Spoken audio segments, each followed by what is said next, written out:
Hello again, welcome in maths my choice. तो आज जो हम चैप्टर करने जा रहे हैं, इसमें चैप्टर हमारा होगा linear equation in two variables. Chapter के नेम से हमको पता है कि लीनियर इक्वेशन होंगी और दो वेरिएबल हमको इसमें देखने को मिलेंगे। तो ये हमारा थर्ड चैप्टर स्टार्ट आज हो रहा है। ठीक है, इसमें हम आज ऑब्जेक्टिव क्वेश्चन स्टार्ट करेंगे। तो ऑब्जेक्टिव क्वेश्चन में कैसे हमारे पास ऑप्शन हम टिक करेंगे और कैसे इसको सॉल्व करेंगे, अगर इससे कोई ऑब्जेक्टिव क्वेश्चन बनता है तो उसको हम किस तरीके से सॉल्व करेंगे, हम यहाँ पे देखेंगे। ठीक है, तो उसके लिए सबसे पहले हमें इसके माइंड मैप को जानना होगा कि इसमें क्या क्या चीज़ें हमें देखने को मिलेंगी। तो लीनियर इक्वेशन में सबसे पहले तो हमें ध्यान रखना है कि इसमें दो इक्वेशन होंगी, दो इक्वेशन, उसमें दो वेरिएबल होंगे। ठीक है, तो इस तरह की हमें एक इक्वेशन इसमें देखने को मिलेगी और यहाँ से चांसेस हो सकते हैं कि लॉन्ग में कोई क्वेश्चन आपको देखने को मिले। ठीक है, तो ये है लीनियर इक्वेशन टू वेरिएबल, जिसमें हमें तीन चीज़ें सबसे पहले देखने को मिलती हैं। तीन चीज़ें, बिल्कुल हम पॉइंट टू पॉइंट बात करते हैं। तीन चीज़ें आपको देखने को मिलेंगी। पहला जो आपको मिलेगा वो कंडीशन है आपकी यूनिक सॉल्यूशन। पहले कंसिस्टेंसी की बात करते हैं कि कंसिस्टेंसी होता क्या है। तो कंसिस्टेंसी अगर हमारे पास कहीं पर है तो इसके अंदर दो पार्ट हमें देखने को मिलेंगे। एक तो आपको यूनिक सॉल्यूशन देखने को मिलेगा, जहाँ पर यूनिक सॉल्यूशन मतलब कुछ भी सॉल्यूशन आपको देखने को मिले तो कंसिस्टेंट होगा, ये ध्यान रखना। चाहे वो इनफाइनाइट सॉल्यूशन हो, चाहे वो यूनिक सॉल्यूशन हो।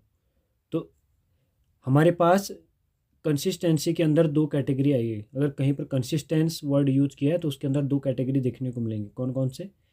एक तो उसमें यूनिक सॉल्यूशन देखने को मिलेगा और दूसरा हमारे पास उसमें इनफाइनाइटली मैनी सॉल्यूशन देखने को मिलेंगे। दो आपके पास कंसिस्टेंसी के अंदर आते हैं। इनकंसिस्टेंसी की अगर हम बात करें तो यहाँ पर आपको जो कंडीशन मिलेगी वो मिलेगी नो सॉल्यूशन। वहाँ पे सॉल्यूशन ही आपको देखने को नहीं मिलेगा। और सॉल्यूशन देखने को नहीं मिलेगा तो वो आपकी कैसे लाइन होती हैं? पैरेलल लाइन होती हैं। कौन सी लाइन होती हैं? पैरेलल लाइन आपको देखने को मिलेंगे। तो जहाँ पर आपके पास यूनिक सॉल्यूशन मिले या आपके पास कौन सी कंडीशन मिले, आपके पास जो कंडीशन किसकी मिले, एक तो यूनिक सॉल्यूशन और दूसरा infinitely many solution. Infinitely many solution, ये अगर आपको देखने को मिले तो इस तरह से जो केस होता है हमारे पास, जिसको हम कोइंसिडेंट भी बोलते हैं। तो इसको थोड़ा हम माइंड मैप अभी समझेंगे, इसको करते कैसे। एंड पैरेलल लाइन की कंडीशन, और दो चीज़ें इसमें देखने को मिलेंगी अकॉर्डिंग टू न्यू सिलेबस। एक एलिमिनेशन मेथड आपको मिलेगा, एलिमिनेशन मेथड, एंड एक आपको सब्स्टिट्यूशन मेथड देखने को यहाँ पे मिलेगा। तो इसमें हम सबसे पहले बात करते हैं कि कंसिस्टेंसी और इनकंसिस्टेंट की कंडीशन क्या होती है, उस पर डिस्कस करते हैं। तो सबसे पहले देखिए, हम बात करते हैं कि अगर मेरे पास कहीं पे वर्ड यूज किया गया कंसिस्टेंस, ठीक है, कंसिस्टेंस बोला गया, तो यहाँ पर कंसिस्टेंस आपको देखने को मिलेगा। तो इसके अंदर दो कैटेगरी आपको देखने को मिलेगी।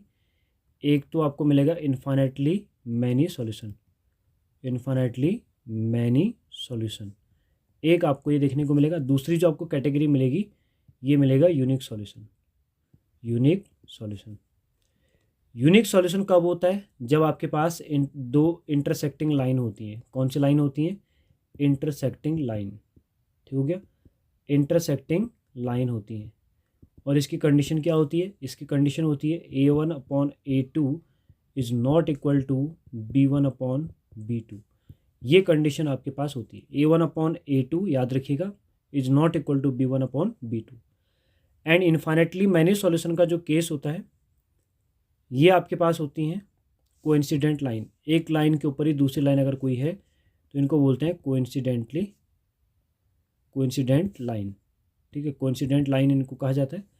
एंड कोइंसिडेंट लाइन में जो है आपको कितने सॉल्यूशन मिलेंगे? Infinitely many solution. ये केस कब मिलता है? जब A1/A2 is equal to B1/B2 is equal to C1/C2। जब सारे के सारे क्या हो जाते हैं? बराबर हो जाते हैं। A1/A2 is equal to B1/B2 is equal to C1/C2। And intersecting line में A1/A2 is not equal to B1/B2। अब बात करते हैं इनकंसिस्टेंट के केस की। जो बात होती है इनकंसिस्टेंट की, तो इनकंसिस्टेंट में क्या होता है इसको हम देखते हैं। तो इनकंसिस्टेंट में आपका एक ही केस होता है, वो होता है पैरेलल लाइन का केस। पैरेलल लाइन जो आपस में कभी नहीं मिलती हैं तो सॉल्यूशन भी आपको कहीं कभी नहीं मिलेगा। तो पैरेलल लाइन अगर आपके पास है, ये इनकंसिस्टेंट है, ठीक है, पैरेलल लाइन। और यहाँ पर कंडीशन क्या होती है इसकी, A1/A2 is equal to B1/B2 but not equal to C1/C2। इस तरीके से आपको देखने को यहाँ पे मिलती है, यानी इनकंसिस्टेंट के केस में पैरेलल लाइन होता है। एंड पैरेलल लाइन क्या होता है, A1/A2 is equal to B1/B2 is not equal to C1/C2। एक प्रीवियस ईयर क्वेश्चन जो पूछा गया, प्रीवियस ईयर में ये पूछा गया था कि कंसिस्टेंट के अंदर कौन कौन सी कंडीशन होती है, ऑब्जेक्टिव में पूछा था। तो उसमें एक ऑप्शन दिया था parallel line, intersecting line, coincident line and coincident line and intersecting line. तो आपका आंसर होगा coincident line and intersecting line. Single आपका कंसिस्टेंट नहीं होता है, दो केस होते हैं आपके कंसिस्टेंट के, ठीक है। तो इस तरह से आप उस ऑप्शन को सेलेक्ट करते हो, वहाँ पे PYQ में आपको देखने को मिल जाएगा। तो यहाँ पर आपको पता होना चाहिए, इनकंसिस्टेंट का केस पता लग गया, पैरेलल लाइन, एंड कंसिस्टेंट का केस हमें ऑलरेडी पता लग चुका है, ठीक है। अब बात करते हैं दो लाइंस की। दो लाइन होती कैसी हैं, देखिए इस तरह से अगर इक्वेशन आपको देखने को मिले, या आपको इक्वेशन अगर मिले 3x + 4y is equal to 5 and 7x + 2y is equal to 7, ये दो लाइन की इक्वेशन आपको देखने को मिलेगी, जिसका एक जनरल फॉर्म क्या होता है। ये जनरल फॉर्म बात करें तो A1x + B1y is equal to C1, या +C1 भी आप लिख सकते हैं, उससे फ़र्क नहीं पड़ता इतना, क्योंकि दोनों को एक जैसा लिख लीजिएगा। A2x + B2y is equal to C2। तो जो अभी तक आपके पास A1, B1 और C1 थे, जो x के आगे लिखा गया था पहले इक्वेशन में, देखिए जो x के आगे लिखा गया था वो A1 है, जो y के आगे लिखा गया वो B1 है, और जो एक्स्ट्रा बचा जिसको आप कांस्टेंट कहते हैं वो C1 है। सेम दूसरी इक्वेशन में जो x के आगे लिखा होता है ये A2, और y के आगे जो लिखा होता है B2, और जो बाकी बचा उसको क्या बोलते हैं, C2 बोला जाता है, ठीक है। तो ये आपके पास एक पहले इक्वेशन है, जैसे 3x + 4y is equal to 5। तो पहले वाले में जो A1 है वो आपका 3 है, एंड A2 जो है आपका, सॉरी B1 जो है आपका वो आपका 4 है, एंड C1 जो है आपका वो 5 है। सेकंड में जो आपका A2 है वो 7, एंड जो आपका B2 है ये आपका 2 है, एंड जो C2 है ये आपका 7 है। तो इस तरीके से आपको यहाँ पे देखने को मिल जाएगा, ठीक है। तो ये आपके पास दो इक्वेशन हैं, और उसमें जो A1, B1, C1 होते हैं, और जो A2, B2, C2 है उस पर हम डिस्कस कर चुके हैं। अब बात करते हैं कि एक एलिमिनेशन मेथड क्या होता है एंड सब्स्टिट्यूशन मेथड क्या होता है, ठीक है। तो उनको एक सॉल्व करना, एक जनरल सा छोटा सा एग्जांपल लेके हम उसको सॉल्व करते हैं। यहाँ पर मेरे पास दो इक्वेशन है, ठीक है, दो इक्वेशन है। अब इनको हमें सॉल्व करना है, ठीक है, इनको हमें सॉल्व करना है। जो फर्स्ट मैं मेथड यूज़ करता हूँ, ठीक है, यहाँ पर मैं यहाँ पे एलिमिनेशन मेथड का यूज़ कर रहा हूँ। कौन सी मेथड, एलिमिनेशन मेथड। इसको सॉल्व कैसे किया जाता है इस पर डिस्कस करते हैं, ठीक है। तो जो पहली इक्वेशन है वो आपके पास 3x + 4y is equal to 1, और जो सेकंड इक्वेशन है ये आपके पास 2x + 3y is equal to 2। अब यहाँ पर करना क्या होता है, देखिए आपको एक को एलिमिनेट करना होता है, यानी एक को रिमूव यहाँ पे करना होता है। या तो आप x को रिमूव करिए या y को रिमूव करिए। चलो मैं x को रिमूव करता हूँ, ठीक है। तो पहली इक्वेशन में देखिए जो आपके पास x के आगे क्या लिखा गया है उस पर बात करते हैं। तो पहली इक्वेशन में x के आगे 3 लिखा गया है, और नीचे वाली लाइन में जो है x के आगे 2 लिखा गया है। तो अब हम क्या करेंगे एलिमिनेशन मेथड में, अगर हम x को रिमूव करना चाहते हैं, सेम हम y में भी प्रोसेस अप्लाई करेंगे। देखिए जो ऊपर वाले में जो 3 है उस 3 से मल्टीप्लाई नीचे वाली इक्वेशन का कर देंगे। जो ऊपर वाली इक्वेशन में 3 है, नीचे वाली इक्वेशन को किससे मल्टीप्लाई कर देंगे, 3 से, क्योंकि नीचे वाली इक्वेशन में x के आगे 2 था, तो उस 2 से ऊपर वाली इक्वेशन को मल्टीप्लाई कर देंगे। तो इक्वेशन क्या हो जाएगी एक बार चेक करके देखते हैं, ठीक है। तो ये इक्वेशन फर्स्ट थी आपके पास, एंड ये सेकेंड इक्वेशन थी, ठीक है। तो अगर मल्टीप्लाई करके देंगे तो कितना हो जाएगा, पहले वाले में देखिए पूरी लाइन को मल्टीप्लाई करना होता है। तो 2 से मल्टीप्लाई करेंगे 3 को, 2 से मल्टीप्लाई करेंगे 4 को, 2 से मल्टीप्लाई करेंगे 1 को, तो कितना हो जाएगा 6x + ये हो जाएगा आपका 8y इज इक्वल टू 2। और जो नीचे वाली लाइन में हो जाएगा 3 से मल्टीप्लाई करेंगे तो 6x plus 9y is equal to 6। 3 2 ज़ा 6, 3 3 ज़ा 9, 3 2 ज़ा 6 और पहले क्वेश्चन में 2 3 ज़ा 6, 2 4 ज़ा 8 एंड 2 1 ज़ा 2। ये हमारे पास एक नई इक्वेशन मिल चुकी है जिसको हम थर्ड एंड फोर्थ मान लेते हैं। मान लिया। अब इस इक्वेशन में क्या करते हैं, अब देखो x के आगे सेम चीज़ आई नहीं आई। पहली इक्वेशन में भी 6 था और दूसरी इक्वेशन में भी 6 था, लेकिन ध्यान रखिए एक पॉजिटिव में होना चाहिए तो एक नेगेटिव में होना चाहिए, लेकिन दोनों पॉजिटिव में, कुछ नहीं लिखा तो पॉजिटिव। तो नीचे वाले इक्वेशन में माइनस से मल्टीप्लाई कर दीजिए, तो माइनस से मल्टीप्लाई करने पर जो पॉजिटिव का है वो नेगेटिव का हो जाएगा और जो नेगेटिव का वो पॉजिटिव का। तो देखिए क्योंकि 6x आपका पॉजिटिव था तो नेगेटिव हो जाएगा, 9 के आगे प्लस लिखा है तो ये भी माइनस का हो जाएगा, और 6 के आगे जो है यहाँ पे प्लस कुछ नहीं है तो प्लस है, यानी माइनस लगा दीजिए नीचे ऐसे। नाउ अब जो नया साइन है इसी को हम मानेंगे, अब पुराने साइन को हम नहीं लेंगे। तो ऊपर क्या देखिए 6x, नीचे यहाँ पे देखोगे तो यहाँ पर क्या हो जाएगा, यहाँ पर आपको देखने को मिलेगा माइनस, यहाँ पे माइनस का और सेम माइनस माइनस। तो देखिए ऊपर आपको कुछ नहीं दिया तो प्लस होगा, वहाँ पर आप प्लस का यूज़ करेंगे तो 6 माइनस 6 कितना हो जाएगा, ये आपका हो जाएगा कैंसिल आउट। ठीक है, 6 आपका रिमूव हो चुका है। ऊपर वाले में देखिए यहाँ पे 8 लिखा है, नीचे वो -9 आप लोगे, यहाँ पे -9 हो जाएगा। तो 8 - 9 करोगे तो देखिए प्लस माइनस माइनस होता है, तो एक बार माइनस कर लीजिए, बड़े में से छोटे को माइनस करेंगे तो 9 में से 8 माइनस करेंगे तो 1 y, लेकिन साइन किसका लेंगे, बड़े नंबर का। तो यहाँ पे 9 के आगे नेगेटिव हो चुका है, अब नया नंबर जो है नेगेटिव हो चुका है यहाँ पे, तो इसलिए माइनस लिखा जाएगा। इज इक्वल टू 2 - 6 जो होगा, देखो प्लस माइनस आपका माइनस ही होता है, तो 6 में से 2 गया तो 4, लेकिन पॉजिटिव या नेगेटिव ये आएगा नेगेटिव, तो माइनस माइनस कैंसिल आउट होगा, तो y इज इक्वल टू कितना मिल जाएगा आपको 4। तो y इज इक्वल टू आपको क्या देखने को मिल जाएगा 4। देन अब आपने करना क्या है, y की वैल्यू आप किसी भी क्वेश्चन में पुट करिए, चाहे 1 2 3 4 किसी में भी पुट करिए। मैं यहाँ पे 3 में पुट करके देखता हूँ। देखिए put this value of y is equal to 4 in first equation, sorry third equation में पुट करके देखिए। तो थर्ड इक्वेशन में पुट करेंगे तो क्या मिलेगा, ये हो जाएगा 6x प्लस 8, y की जगह जहाँ पर y है वहाँ पे आपको 4 पुट करना है, तो 4 पुट कर दिया, जो पहली इक्वेशन थी यहाँ 4 पुट कर दिया, इज इक्वल टू 2। तो ये कितना हो जाएगा 6x प्लस 8 4 जा 32 इज इक्वल टू 2, और जब माइनस करेंगे तो कितना हो जाएगा, ये हो जाएगा 6x। देखिए यहाँ पे 32 राइट साइड में आएगा तो नेगेटिव हो गया आएगा, ठीक है, वहाँ पॉजिटिव है तो राइट में आएगा तो नेगेटिव, ये हो जाएगा 2 - 32, एंड ये हो जाएगा 6x इज इक्वल टू 2 - 32। देखो प्लस माइनस आपका माइनस होगा, तो और घटाएंगे किसको, बड़े नंबर में से छोटे नंबर को, तो 32 - 2 कितना हो जाएगा 30 तो हो जाएगा, लेकिन साइन किसका लोगे, बड़े नंबर का, बड़ा कौन है 32, तो माइनस का। तो यहाँ पर कितना हो जाएगा, ये हो जाएगा x इज इक्वल टू कितना हो जाएगा -30/6, और 6 से डिवाइड करेंगे तो 5 टाइम्स ही गया, तो x इज इक्वल टू -5। तो x और y का सॉल्यूशन आपका निकल चुका है। किस मेथड से, ये मेथड था आपका एलिमिनेशन मेथड। ठीक है, तो ये मेथड था आपका एलिमिनेशन मेथड, आपने x को रिमूव किया है। सेम आप y को भी कर सकते हैं।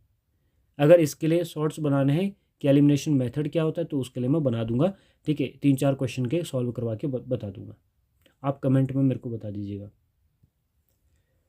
अब सेकंड मेथड जो हमारे पास है वो होगा सब्स्टिट्यूशन मेथड। ठीक है, सब्स्टिट्यूशन मेथड। देखिए इस मेथड में क्या होगा, सब्स्टिट्यूशन मेथड में क्या होगा, इसमें एक जगह से वैल्यू लेके दूसरी जगह हम पुट करेंगे। तो एक इक्वेशन आप फर्स्ट मान लीजिए, एक सेकेंड, तो देखिए फ्रॉम फर्स्ट यहाँ पर क्या हो जाएगा, यहाँ किसी एक की वैल्यू निकालिए। जैसे यहाँ पे लिखा हुआ है 3x plus 4y is equal to 1, तो x को लेफ्ट साइड रहने दीजिए, यानी x वाले को 3x और y को उधर ले जाइए, -4y इस तरह से हो जाएगा। देन जो x के आगे लिखा हुआ वो डिवाइड में जाएगा, तो यहाँ पर x इज इक्वल टू कितना हो जाएगा, ये हो जाएगा 1 - 4y डिवाइडेड बाई 3। इस इक्वेशन को थर्ड मान लीजिए, ये x की वैल्यू आपको निकल चुकी है। ठीक है, अब x की वैल्यू ये किससे निकाली थी, इक्वेशन फर्स्ट से। अब आपने क्या करना है, इसी x की वैल्यू इक्वेशन सेकंड में पुट करनी है। उसी इक्वेशन में मत पुट कर देना, फर्स्ट इक्वेशन से आपने इसको सॉल्व किया, अब इसको पुट कहाँ करोगे, सेकंड में। तो देखिए now put it in second, किस में पुट कर देंगे, सेकंड इक्वेशन में इसको पुट कर देंगे। तो कितना हो जाएगा, देखिए 2, जहाँ पे x है वहाँ पे वैल्यू पुट कर दीजिए, वहाँ पे लिखा है सेकंड इक्वेशन में 2x plus 3y is equal to 2, तो ये हो जाएगा 2, ये हो जाएगा 1 minus 4y/3 is equal plus 3y is equal to 2। ये इस तरह से इक्वेशन आपकी बन चुकी है क्योंकि सेकंड में आप पुट कर चुके हो। अब लेकिन देखिए यहाँ डिवाइड में आपको 3 दिख रहा है ना, डिवाइड में 3 दिख रहा है, तो पूरी इक्वेशन को 3 से मल्टीप्लाई कर दीजिए। पूरी इक्वेशन को किससे मल्टीप्लाई कर दीजिए? 3 से आप मल्टीप्लाई कर दीजिए। तो कितना हो जाएगा?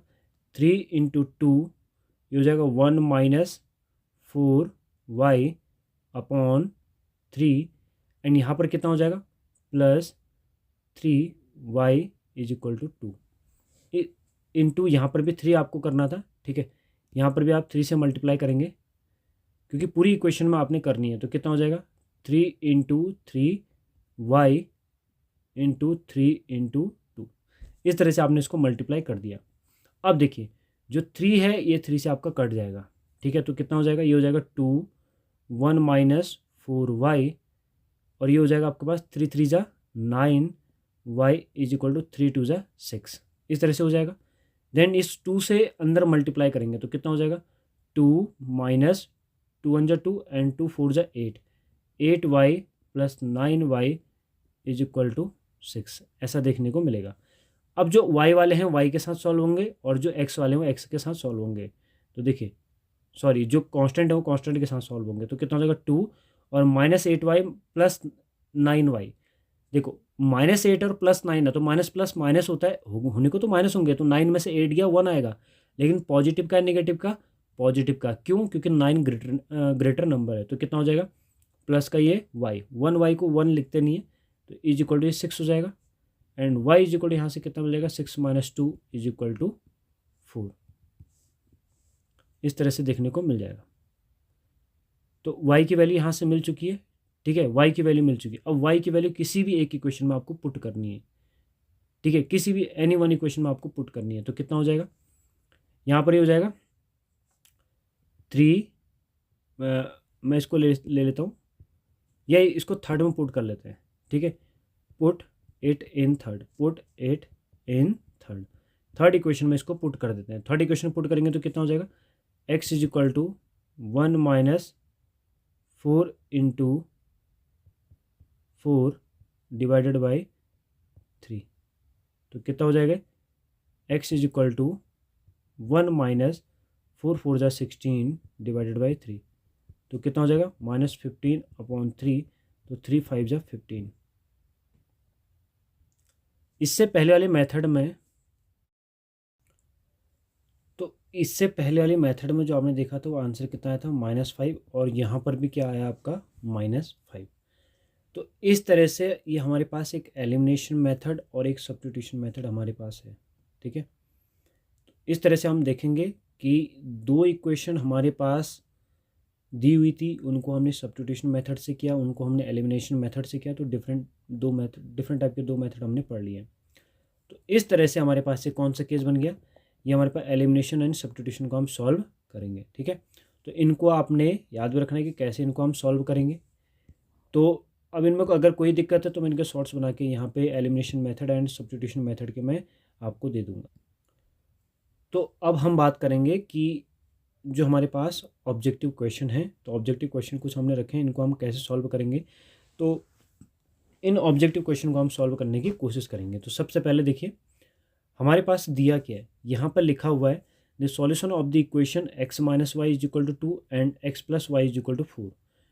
तो एक हमारे पास तरीका है कि हम ऑप्शन पुट करें x की जगह और y की जगह, तो हम इसको सॉल्व करें। एक मेथड हम देखते हैं, प्रॉपर मेथड जो हम सॉल्व कर सकते हैं। तो यहाँ पर आपके पास इक्वेशन क्या दी हुई है? ये दी हुई है x minus y is equal to 2 and x plus y is equal to 4। तो यहाँ पर आपको पता है कि y के आगे एक में नेगेटिव एक में पॉजिटिव दिया है, तो इसको एलिमिनेट करके हम आसानी से कर सकते हैं। यानी एक माइनस में लिखा हुआ है तो एक प्लस में, तो एक कैंसिल आउट हो जाएंगे, क्योंकि जो एलिमिनेशन मेथड होता है ऐसे ही सॉल्व किया जाता है, ठीक है। एक माइनस में है तो एक प्लस में, और x प्लस एक्स कितना हो जाएगा? ये आपका 2x हो जाएगा, एंड 4 + 2 आपका 6 हो जाएगा, and x is equal to कितना हो जाएगा? 6/2, यानी आपका कितना हो जाएगा? 3। तो x इज इक्वल टू 3 आपको मिल चुका है ना। एनी वन इक्वेशन में x की वैल्यू पुट कर दीजिए। तो देखिए पहली इक्वेशन लिखिए x minus y is equal to 2, यहाँ पर x की वैल्यू पुट करिए 3 minus y is equal to 2। यहाँ से minus y is equal to कितना हो जाएगा? 2, और ये जो 3 है उधर जाके क्या हो जाएगा? -3, तो यानी minus y is equal to 2 minus 3 आपका -1 होगा, ठीक है। तो ये हो जाएगा -1 और कैंसिल आउट होगा तो वाई इज इक्वल टू कितना मिल जाएगा आपको 1। तो y is equal to 1 and x is equal to 3, यानी ऑप्शन फर्स्ट इज करेक्ट। तो इस तरह से पहली इक्वेशन हमारी सॉल्व हो जाएगी। Now move to second question. इस वाले क्वेश्चन में देखिएगा यहाँ पे लिखा है if the lines 3x plus 2ky minus 2 is equal to 0 and 2x plus 5y plus 1 is equal to 0 are parallel then the value of k की value आपको निकालनी है। कंडीशन क्या दी है? पैरेलल की। और पैरेलल की कंडीशन आपको पता है क्या होती है? ये होती है आपके पास a1/a2 is equal to b1/b2 is not equal to c1/c2। ये पैरेलल की कंडीशन होती है। थोड़ी देर पहले हमने कंडीशन पढ़ी है। देखिए a1 क्या होगा? जो x के ठीक आगे लिखा होता है ये a1 हो जाएगा। तो a1 अगर आप देखोगे तो 3 है। अगर आप b1 देखोगे तो y के आगे जो लिखा हुआ है ये आपका 2k है, प्लस का 2k है, ध्यान रखना। एंड जो c1 है ये आपका -2 है, पूरा का पूरा तो क्या ले लोगे -2। जो a2 हो जाएगा आपके पास ये हो जाएगा जो x के आगे लिखा होगा 2, एंड जो b2 है ये आपका 5 हो जाएगा, एंड जो c2 है ये आपका +1 देखने को मिलेगा। अब जो फॉर्मूला है पैरेलल के लिए उसमें इनकी वैल्यू पुट कर देते हैं। तो देखिए सबसे पहले निकालते हैं a1/a2 यानी 3/2 इज इक्वल टू b1/b2 यानी 2k/5 is not equal to c1/c2 यानी -2/1। तो देखिए पहले की दो वैल्यू तो बराबर होनी चाहिए, तो इन्हीं को बराबर करते हैं। तो 3/2 इज इक्वल टू 2k/5। तो 5 का मल्टीप्लाई ऐसे क्रॉस में और 2 का मल्टीप्लाई ऐसे क्रॉस में, तो कितना हो जाएगा? 5 3 जा 15 एंड 2 2 जा 4 और ये हो जाएगा k। और जो k के साथ है वो वैल्यू कहाँ आ जाएगी? डिवाइड में। तो कितना हो जाएगा? 15/4 इज इक्वल टू k। तो k की वैल्यू क्या हो जाएगी? 15/4। यही दो वैल्यू हमने इक्वल क्यों करी? क्योंकि ये इक्वल होनी चाहिए, तभी वो थर्ड के इक्वल नहीं होगा, ठीक है। तो option B is correct. Now move to third question. Third question में आपको दिखा है the pair of equation 3x minus 5y is equal to 7 and -6x plus 10y is equal to 7 have a unique solution, infinitely many solution, no solution, two solution. तो देखिए यहाँ पर जो पहला लिखा होता है a1 होता है और ये आपका b1 और ये c1। तो देखिए जो a1 है ये कितना हो जाएगा? 3। एंड अब देखिए ये जो आप कहोगे c1 जो है कभी इस साइड है तो कभी उस साइड है इक्वल के, तो इससे कोई फ़र्क नहीं पड़ता। क्यों? क्योंकि अगर जो पहली इक्वेशन में जो 7 है वो राइट साइड में है, ठीक है, कांस्टेंट राइट साइड में है, तो सेकंड इक्वेशन में भी वो राइट साइड में ही होना चाहिए। बस इतना ध्यान जरूर रखना, ठीक है। बाकी उससे कोई मतलब नहीं होता कि कहीं पर भी रहे। अगर लेफ्ट साइड है तो दोनों लेफ्ट साइड होनी चाहिए, राइट साइड है तो दोनों राइट साइड होनी चाहिए। देखिए ये लिखा हुआ है a1 is equal to 3, b1 is equal to -5 क्योंकि y के आगे -5 लिखा हुआ है, c1 इज इक्वल टू ये 7। और जबकि आपके पास यहाँ पे a2 देखोगे तो ये -6, b2 देखोगे तो ये लिखा हुआ है 10 एंड c2 जो लिखा हुआ है ये आपके पास 7 है, ठीक है। a2 आपका -6 और जो b2 है 10 और जो c2 है ये आपका 7 हो चुका है। तो सबसे पहले आपको चेक करना है a1/a2। तो a1/a2 कितना हो जाएगा? 3/-6, ये कट के कितना हो जाएगा? 1/2, माइनस का 1/2, ठीक हो गया। नाउ b1/b2 आप चेक करेंगे तो कितना हो जाएगा? -5/10, यानी ये भी कट के कितना आ जाएगा? -1/2। एंड चेक करिए c1/c2 तो ये कितना हो जाएगा? 7/7, ये कट के कितना आ गया? 1। देखिए पहले दो बराबर हैं, a1/a2 तो बराबर हैं, सॉरी a1/a2 b1/b2 बराबर हैं, बट c1/c2 बराबर नहीं है, ठीक है। तो ये केस किसका होता है? जिसमें कोई भी सॉल्यूशन नहीं होता, नो सॉल्यूशन, ठीक है, पैरेलल की कंडीशन होती है, ठीक है। तो ऑप्शन सी इज करेक्ट आपका हो जाएगा, ठीक है। तो ये इस तरह से, और जब तीनों इक्वल हो जाते हैं तो कोइंसिडेंट का हो जाता है, जहाँ पे इन्फाइनेटली मैनी सॉल्यूशन देखने को मिलेंगे। और जहाँ पहले इक्वल नहीं होते a1/a2 is not equal to b1/b2 तो वहाँ पर क्या होता है? यूनिक सॉल्यूशन आपको देखने को मिलेगा। देखते हैं नेक्स्ट क्वेश्चन। अगले क्वेश्चन में पूछा गया if a pair of linear equation is consistent then the lines will be. तो क्या हो जाएगा? ये प्रीवियस ईयर का क्वेश्चन पूछा गया। तो देखिए ऑलवेज कोइंसिडेंट, देखो कोइंसिडेंट से नहीं चलेगा, दो चीज़ होती है, कोइंसिडेंट भी होता है और यूनिक सॉल्यूशन भी आपको देखने को मिलेगा, ठीक है। यूनिक सॉल्यूशन कब मिलता है? जब आपके पास इंटरसेक्टिंग होता है, ठीक है। और इन्फाइनेटली मैनी कब मिलता है? जब कोइंसिडेंट होता है। तो option D is correct. Always coincident से नहीं होगा, इसके साथ इंटरसेक्टिंग जरूर होना चाहिए। पैरेलल तो नहीं होता है, ऑलवेज इंटरसेक्टिंग, खाली ऑलवेज कहने से नहीं होगा, बल्कि दोनों होनी चाहिए, वो इंटरसेक्टिंग भी होनी चाहिए और कोइंसिडेंट भी होनी चाहिए, तभी ये ऑप्शन ट्रू होगा। और ये प्रीवियस ईयर क्वेश्चन है और ये पूछा भी गया है, ठीक है। तो इसका आंसर होगा इंटरसेक्टिंग और कोइंसिडेंट, ठीक हो गया। Now move to next question. Next question आपको पूछा गया है, ठीक है। तो यहाँ पर पूछा गया कि ये क्या है, कंसिस्टेंट है, इनकंसिस्टेंट है, कोइंसिडेंट है या नन ऑफ दीज। तो आपको इसमें पहले क्या चेक करनी है, देखिए A1/A2 आप चेक करिए। A1/A2 कितना होगा 5/2, यानी 5/2। अब डायरेक्ट चेक कर सकते हैं। B1/B2 कितना हो जाएगा, ये हो जाएगा आपका 7/-3, 7/-3। और आपको ये पहले से ही देखने को मिल चुका है कि A1/A2 B1/B2 के बराबर नहीं है। तो ये किसका है, इंटरसेक्टिंग का केस है। और इंटरसेक्टिंग का क्या होता है, यूनिक सॉल्यूशन, ठीक है। इंटरसेक्टिंग का क्या होता है, यूनिक सॉल्यूशन। एक बार आप C1/C2 भी निकाल लीजिए, ये कितना हो जाएगा 5/7।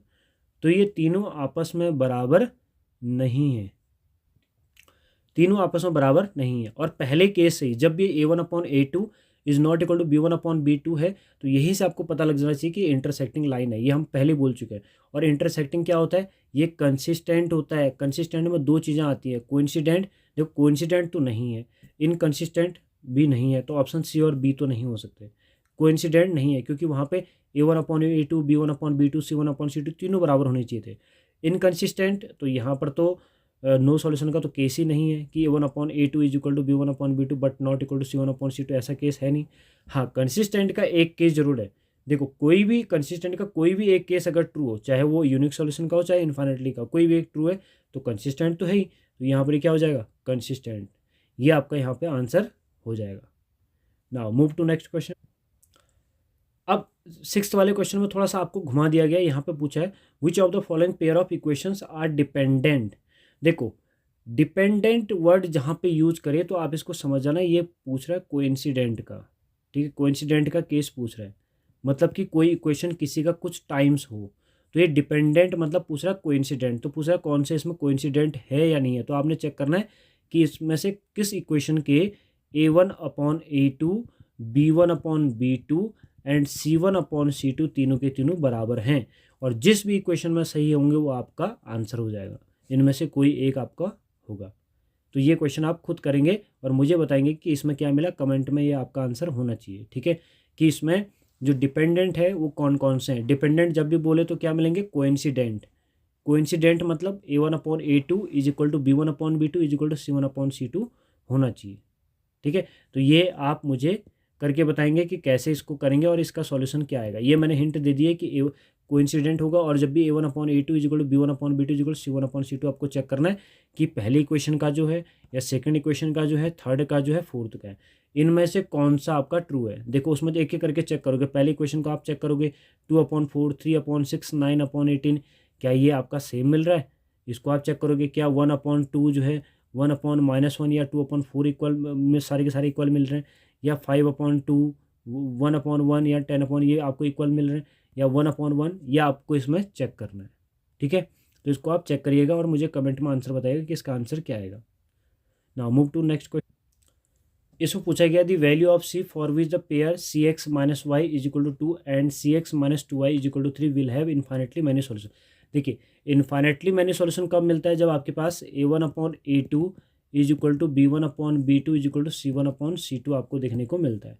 इसको चेक करते हैं। देखिए एक A1/A2 देखो C/6 कर लेते हैं, C/6 इज इक्वल टू क्या कर लेते हैं B1/B2 यानी -1/-2 इज इक्वल टू 2/3। अरे यहाँ पर तो एक प्रॉब्लम आ गई, क्या आया, देखो यहाँ पे जो 1/2 है ये 2/3 के इक्वल होता है क्या, नहीं। तो यानी यहाँ पे जो B1/B2 है ये नॉट इक्वल टू C1/C2 है।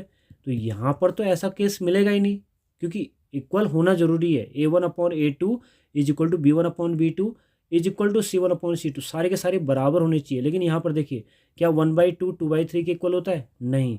तो इन्फाइनेटली मैनी सॉल्यूशन का कोई भी केस आप नहीं निकाल सकते हो, यहाँ पर आप इसको नहीं निकाल सकते हो। तो क्या आ जाएगा, नो वैल्यू। तो ना ही ऑप्शन ए, ना ही बी, ना ही सी, तो option D is correct, no value. तो आपका आंसर क्या आ जाएगा, नो वैल्यू। और क्यों, क्योंकि यहाँ पर ये ऐसा केस मिल ही नहीं पा रहा है। तो ऑप्शन डी आपका क्या हो जाएगा, करेक्ट हो जाएगा। अब यहाँ पर देखिए, यहाँ पर एक क्वेश्चन पूछा गया और इसको हम लॉन्ग मेथड से सॉल्व नहीं करेंगे। जब हम ऐसे क्वेश्चन आपके क्वेश्चन में करेंगे 2 मार्क्स या 3 मार्क्स के क्वेश्चन करेंगे तो वहाँ पर हम इस तरह के क्वेश्चन को सॉल्व करेंगे। लेकिन अभी देखिए इस क्वेश्चन में पूछा क्या गया है, a fraction 1/3 when 1 is subtracted from numerator and it becomes 1/4 when 8 is added to the denominator. तो यहाँ पे सारे ऑप्शन को हम चेक करते हैं, ठीक है। तो ये कह रहा है कि ऑप्शन जो है 1/3 हो जाता है जब 1 सब्ट्रैक्ट करते हैं। इसमें मुझे बताइए कोई है ऐसा पहला ऑप्शन? देखिए 3/12, अगर 3 में 1 माइनस कर देंगे तो ये तो 2/12 यानी 1/6 हो जाएगा। देखिए अगर मैं 3 में 1 माइनस कर दूँ और डिवाइड बाई 12 लिखूँ तो ये कितना हो जाएगा? 2/12 यानी ये तो 1/6 हो जाएगा। तो ये तो ऑप्शन नहीं हो सकता, तो पहला ऑप्शन तो नहीं हो सकता, ठीक है। तो ऑप्शन आपको कट करने भी आने चाहिए। सेकंड ऑप्शन देखिएगा, यहाँ पे लिखा है 4/12। इसमें क्या करें? 1 सब्ट्रैक्ट करिए न्यूमरेटर से। न्यूमरेटर में जो है 1 सब्ट्रैक्ट आप करिए तो कितना हो जाएगा? ये हो जाएगा 3/12। ये कितना हो जाएगा आपके पास? 1/4। लेकिन ये तो कहता है फ्रैक्शन बिकम 1/3। जो फ्रैक्शन आपको 1/3 हो जाता है, ना कि 1/4। तो ऑप्शन बी आपका करेक्ट नहीं हो सकता है, ठीक है। तो लास्ट चेक करते हैं ऑप्शन, सॉरी लास्ट नहीं, लास्ट सेकंड चेक करते हैं 5/12। तो यहाँ पर चेक करते हैं तो कितना आ जाएगा आपके पास? यहाँ पर आप देखोगे तो 1 माइनस करिए, 1 माइनस करिए तो ये कितना हो जाएगा? 4/12। तो 4 3 जा 12 यानी 1/3। हाँ, ये ऑप्शन अभी हो सकता है क्योंकि सेकंड केस को भी इसको सेटिस्फाई करना है। ऑप्शन डी को चेक कर लेते हैं, ठीक है। तो ऑप्शन डी को चेक करेंगे तो 7/12 ऊपर -1 करिए एक तो कितना हो जाएगा? ये हो जाएगा 6/12 और 6 1 जा 6, 6 2 जा 12 यानी ये तो 1/2 हो रहा है। तो यानी ऑप्शन सी भी इसको, ऑप्शन डी भी सेटिस्फाई नहीं कर रहा है। तो दूसरी कंडीशन हम चेक ही नहीं करेंगे, ठीक है। हमें पता है कन्फर्म है कि ऑप्शन सी ही करेक्ट है। क्यों? क्योंकि कहा है कि न्यूमरेटर से अगर 1 सब्ट्रैक्ट करेंगे तो ये इट फ्रैक्शन बिकम्स 1/3। तो फ्रैक्शन कितना हो जाता है? 1/3 आपका हो जाता है। तो यानी 5/12 अगर हम -1 कर देंगे ऊपर न्यूमरेटर में तो 5 - 1 तो 4 हो जाएगा और 4/12 कितना हो जाएगा? 1/3। तो ये आपका क्या हो जाएगा? इसी का आंसर हो जाएगा। और यहाँ पे जो ये लास्ट क्वेश्चन है ये आपका होमवर्क भी है, ठीक है। ये आपके लिए होमवर्क भी है कि आप इस क्वेश्चन को करेंगे और आप बताएंगे कि ये कौन सी लाइन है, इंटरसेक्टिंग लाइन है, पैरेलल लाइन है, कोइंसिडेंट लाइन है, ठीक है। इसमें आपको हिंट भी नहीं दी जाएगी। तो आपको बताना है कि the graph of the equation जो भी दी है तो आपने 1/2, 2/4 और -4/-12 चेक करना है और इसका आंसर आपको बताना है कि इसका आंसर क्या आपको देखने को मिलेगा, ठीक है।